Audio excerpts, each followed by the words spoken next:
All right, a little update for those of you that didn't catch the live stream. The blaster motor said kaboom, the skirt broke off, and some of it found its way down in there. I have measured the rod, and I have measured the diameter here, and to my surprise, this is a stock engine, at least on the mechanical side. What I did notice though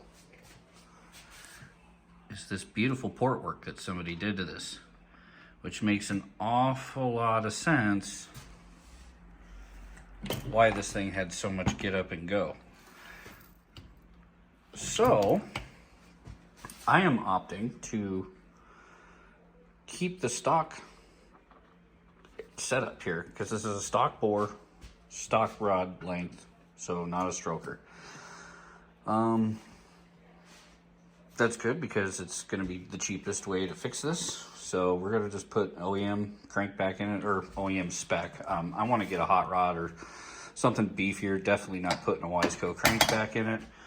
Not that that was a Wiseco. This is a factory crank.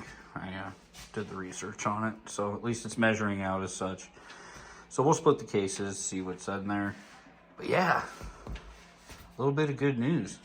I mean, they did a great job. I mean, they blended this. Look, I mean, there's almost no relief between the gasket. There's a little bit there. And you can tell it was done by hand because if you feel here, I mean, that's handheld tooling marks. A jig or a machine didn't do that. That was all done by hand. And you can kind of see the black paint.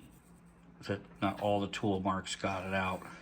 And you can see that transfer port, everything's all beveled, nice and rounded.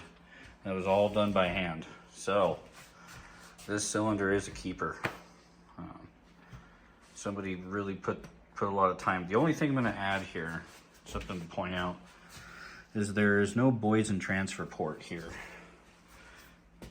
which is kind of strange because if someone was going to go through all the trouble to open these ports up, and I'm assuming they degreed everything because just like I said, the nature of the work, I don't know why they didn't put those Boysen transfer ports. But what those do is they allow air from the intake here to find its way into the transfer port here when the piston is in the closed position, basically when the intake ports are closed off.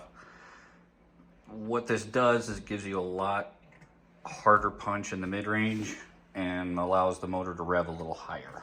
So at least with this particular intake setup, when you have your intake plane attached to the cylinder, then yeah, you're going to want to see those in there. If it's a case reed motor, then it doesn't matter.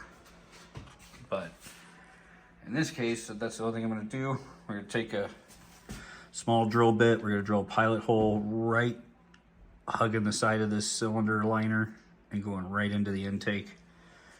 I think they say about between 7 and 8 millimeters is where you want it to peak out. I personally have never done it, so we're gonna find out. But I've done my research, and it's definitely something that should get done with this particular type of intake system. So, but yeah, so I just give you guys an update. Looks like we're gonna be leaving it stock displacement, stock stroke, and just kind of add a couple ports here and retune. And yeah, thinking about getting a different cylinder head. There's a company out there that makes bolt-on cylinder heads. I priced out to have it machined to have the head decked, and honestly it's about $6 just to have another head, so I'm just gonna buy another one, bolt it on the top, bump the compression up just a little bit because somebody already did what I would want to do anyway. So I guess the guy didn't lie to me. He said the motor was built, and now I know what he means. Somebody took the cylinder apart and ported the shit out of this thing and did a damn good job.